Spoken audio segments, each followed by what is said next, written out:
Então cara, a minha experiência que eu tive com Deus foi o seguinte, eu tive um afastamento das coisas do Senhor com 16 anos. Eu cresci na igreja, como eu falei para vocês. Minha casa teve muitos problemas. Não, é meio longa a história, mas a minha casa foi um tanto disfuncional durante um tempo. Meu pai teve uma quebra financeira, acabou indo embora de casa. Não indo embora, fugiu. E a gente não sabia nem o que tinha acontecido, se ele tinha morrido. Nossa, que horrível, cara. Então a gente viveu isso. Do outro lado tinha minha mãe, que... sabe, também estava com o coração compreendendo aquilo errado, até que Deus mudou ela e ela começou a orar pelo meu pai. Durante 8 anos ela orou pela vida do meu pai. Deus restaurou a nossa casa através da oração da minha mãe. E aí Deus salvou a minha família, meu pai, minha mãe. Mudou tudo. Teu pai voltou pra casa? Meu pai voltou para casa, o Senhor restaurou o meu casamento dos meus pais e tal. Só que nisso tudo ficou um reflexo. E eu era o reflexo daquilo, sabe? De toda essa desordem, isso veio para mim. E eu me tornei um reflexo da desordem. Então, tudo aquilo que eu aprendi, eu me fingi de louco, deixei para trás. Eu não fiz muita coisa de errado na vida, não, mas eu até brinco que eu sou um ex-nada, eu sou um... Ex-nada. Eu não fiz muita coisa, sabe? Tipo, não posso dizer que eu sou um ex-drogado, alguma coisa assim, eu falar algum... Não sou. Mas o problema é que quando você tem um propósito de Deus e você ignora isso já é absurdo. Porque você nunca vai conseguir ser feliz vivendo longe daquilo que Deus colocou pra você. É como se fosse, sabe, aquilo ali não tem o que fazer, diferente daquilo. E hoje eu consigo entender isso com muito mais clareza, né, do que eu vivo agora e tal. Mas então, só pra vocês compreenderem, quando eu vivi isso, né, tive esse afastamento com 16 anos, dos 16 aos 19 viver longe de Jesus. Aí entrei na faculdade, namorei com a minha esposa, minha esposa é a minha primeira namorada. Namorei com ela 2 anos, um namoro horrível, briga, ciúme. Cara, horrível. A gente deve ter se deixado assim, umas 10 vezes. Nossa Aliança senhora. de namoro, eu devo ter jogado mais 5 fora. Cada vez que eu jogava, eu me arrependia, voltava no lixo, não conseguia mais pegar. Tinha que comprar outro. Cara, maior prejuízo, maior B.O. 2 anos. Dia 23 de abril de 2009, acabou de completar agora. 13 anos dessa data. 23 de abril de 2009, eu já estava na faculdade. Cara, eu tava passando um processo de muita dor, de muita angústia, por vários motivos, coisas que estavam acontecendo e desencadeando dentro de mim, percepções, sabe, que estavam ficando claras. E, cara, nesse dia 23 de abril, eu pensei em suicídio. Foi um dos piores dias da minha vida e foi um dos melhores dias da minha vida. Caramba. Porque eu vivi aquele dia que demorou 72 horas para passar 12. E quando chegou no final da noite, eu tentei encontrar uma igreja, porque eu precisava de uma esperança, cara, sabe? Precisava que Deus falasse comigo, eu precisava daquele momento que você teve, sabe? Eu precisava. E eu tava encurralado, eu não tinha o que fazer, não tinha para onde ir. E aí eu fui numa igreja, estava fechada, tentei encontrar um irmão que passava por mim cantando na época que eu era mais jovem, ele ia orar num monte lá que tinha. Tentei encontrar ele porque eu queria aquele monte que ele ia orar, sabe? Eu queria isso, e eu também não encontrei, e aí eu fui para casa. Cheguei na minha casa, passei pelos meus pais desapercebidos, fui pro meu quarto, dobrei o joelho no cantinho da cama e fiz a oração mais sincera da minha vida. Sabe, a oração que eu briguei com Deus, sabe? Que eu falei com o meu coração rasgado. Senhor, eu vou morrer, eu não tenho esperança, minha vida é uma tragédia. Se o Senhor não entrar com providência, se tem uma palavra, se existe realmente aquilo que o Senhor falava comigo lá atrás, se é verdade, eu preciso que o Senhor fale comigo, senão eu vou fazer uma besteira. Cara, assim, um choro, um desespero, uma oração muito dolorida. E aí eu me lembro, cara, que eu me lembrei de uma Bíblia que estava no quarto da minha mãe, que era do meu avô. Eu fui lá, peguei a Bíblia, voltei pro quarto. E aí falei, Jesus, é só dessa forma que o Senhor vai poder conseguir falar comigo, no sentido, né, que eu preciso e tal. E aí eu falei, fala comigo, Senhor. Eu peguei a Bíblia assim e abri. Abri Salmo 116. Ama o Senhor porque Ele ouviu a minha voz e a minha súplica, porque inclinou para mim os seus ouvidos, porquanto invocá-lo enquanto viver. Cordéis da morte me cercaram, angústia do inferno se apoderaram de mim. Encontrei angústia e tristeza e disse, ó Senhor, livra minha alma. Misericordioso é o Senhor, justo Ele é, Ele salva. Cara, mano, eu caí num choro, comecei a agradecer a Jesus e falei, Senhor, se o Senhor está aqui mesmo, eu preciso que o Senhor fale comigo de novo. Aí fechei a Bíblia e abri. Isaías 60. Levanta-te e resplandece, porque já vem a tua luz e a glória do Senhor vai nascendo sobre ti. Cara, Nossa. ali eu tomei a melhor decisão da minha vida. Falei, Jesus, eu creio que o Senhor está falando comigo. A partir de agora nunca mais vai ser da mesma forma. Entra no meu coração, muda a minha história de verdade e tal. E cara, foi tão radical o que Deus fez comigo, que no outro dia, sem brincadeira, eu era outro Dave. Mudou tudo, cara, mudou tudo. É a peça que faltava. Mudou tudo. No meu namoro, que era uma tragédia, o Senhor consertou, me fez entender o que estava errado, mudei tudo. Tanto é que eu casei com a minha esposa, nós temos 3 filhos e a gente já está 12 anos casado, 11 anos casado. Então, aquilo ali mudou a minha vida para sempre e isso é uma experiência. Agora, quando a pessoa fala, tá, mano, e a fé? E aí, dá para explicar? Como que se explica? Tem coisas que a gente não vai conseguir materializar a explicação. Entendeu? A gente não consegue materializar. A gente não consegue dizer, é por isso, não é uma fórmula matemática.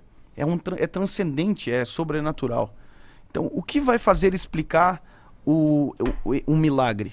Os frutos do milagre são extremamente especialistas em explicar que aquilo que Deus falou era verdade. Então, Deus falou com você que você ia falar para milhares de pessoas. Era loucura? Tá aqui, pô. Uhum. Não era loucura. Era verdade. Deus mudou a minha história, Deus falou comigo no quarto, realmente. Era loucura? Não. Tá aqui. Tô casado, falo de Jesus para milhares de pessoas, tenho meus filhos que eu sou apaixonado por eles, tenho uma vida digna. Então, entende que o resultado do milagre é o que faz transformar o milagre que aparentemente não tinha explicação em algo que agora tem uma explicação. Você diz, mano, era por isso que Deus fez, foi por isso, entende? Uhum. Então a cronologia vai demonstrando que essas experiências, elas são divinas e são reais pelos resultados que elas trazem para nós de maneira tangível, sabe? Porque era só uma palavra, mas a palavra se materializou, entende? Então é isso que a gente vive, é isso que eu creio. Então, dá para explicar? Talvez no primeiro minuto não dá para explicar, mas depois você consegue pelo próprio fruto daquilo que Deus falou com você.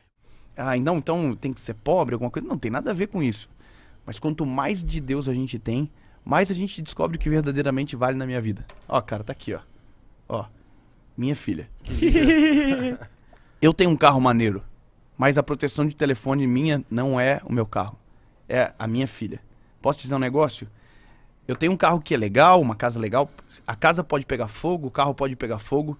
Mas isso aqui pra mim é importante. Meu casamento é muito mais importante. Minha vida com Deus é muito mais importante. E eu consegui chegar lá. Eu consegui alcançar o que eu queria. Então eu já cheguei pra saber que não é isso que traz paz, felicidade de verdade. Sabe? E a gente comunica, vocês comunicam com uma geração muito jovem e muito idealista. E que cria muitos ideais e metas. E é maneiro ter meta na vida. É legal ter. Mas quando você começa a compreender a vida de maneira mais madura, mais consciente, você vai descobrindo que aquilo que você pensa que é prioridade não é tanto a prioridade. Eu conheço, e vocês também provavelmente, gente que conseguiu muito dinheiro, mas não tem ninguém para gastar junto. Entendeu? Ou não é feliz, né? Que é pior ainda. A gente pensa, a maioria das pessoas acha que a felicidade... Por isso que vem aquela coisa, né? Dinheiro não traz felicidade, mas eu acho que não é essa a questão. Mas a maioria... Mano, teve uma fase que pra mim, eu falei, mano, caralho, eu tinha muita sede de ser rico. Muita. Bonitinho. Muita sede. Eu falei, mano, desde moleque, eu falei, mano, um dia eu vou ser rico, mano. Eu tenho que ser rico, eu quero ser rico, eu vou ser rico, foda-se. Porque aconteceu algumas coisas na minha vida que eu falei assim, mano, quer saber? Foda-se, eu vou fazer do meu jeito e eu vou conseguir. Mas, por causa do nível 5 aí, no nível 3, eu tava emocionado. Queria comprar carro, tênis, uma loucurada. Tava achando que eu era o Bill Gates. E aí, foi chegando no nível 4, no nível 5, eu falei assim, cara... Mano, se no nível 3 você tava o Bill Gates, agora tá o quê, pô? Não, de atitude. Tô me sentindo um pobre. De atitude, sabe? Quando você começa a ganhar dinheiro, você começa... Não, pobre eu sou perto de vocês. Vocês são ricos, pô. Eu sou como é que é? Engraxate. Então, é isso mesmo, cara. Conforme o tempo vai passando, você vai vendo que isso é o que menos importa, sabe? Você tem que buscar ser feliz. E Deus, quando você reconhece isso... você vê que bem materiais, você vê essas coisas, você fala, puta que pariu, mano. E esse é o real sentido da vida, sabe? E é difícil, eu tento conversar com outras pessoas, eu tento falar de uma forma para as pessoas entenderem. Por exemplo, você é uma pessoa que consegue falar de Deus de uma forma que os jovens ou outras pessoas que, papo chato, vão olhar e falar, opa, que legal, ele fala de um jeito mais descontraído, mais legal. E a minha busca de querer falar de Deus é justamente assim, de querer buscar a molecada, de buscar aquela pessoa que fala assim, mano, não, eu tô fudido, Mítico. Vem com papo de Deus não, mano, eu tenho que trabalhar, velho. Não tenho tempo pra ficar rezando, porra, orando, não quero saber dessa porra. Vai pagar meu salário, vai pagar minhas contas. Então não vem com esse papo furado. Então, tipo, eu queria que essas pessoas também entendessem, tipo, buscassem Deus, porque, mano, é bom, cara. A gente completa. Mas o que você tá falando agora, o que você tá fazendo, você tá pregando, meu lindo. Isso que você tá fazendo, isso é uma pregação. E sabe o que é legal, porque faz sentido? Porque vocês têm resultado financeiro. Uma coisa é alguém muito pobre falando, olha, você não precisa de dinheiro pra ser feliz. Ele não tem. Então ele não sabe o que é ter dinheiro e ter felicidade, entendeu?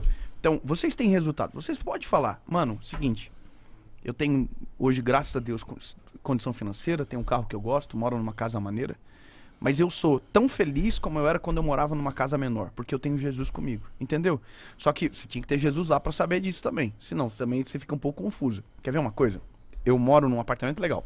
Um apartamento legal da minha cidade. Eu moro em Joinville. Lá é muito gostoso. Eu amo a minha cidade. Lá é lindo, hein? Mas eu amo a minha cidade. Sou apaixonado.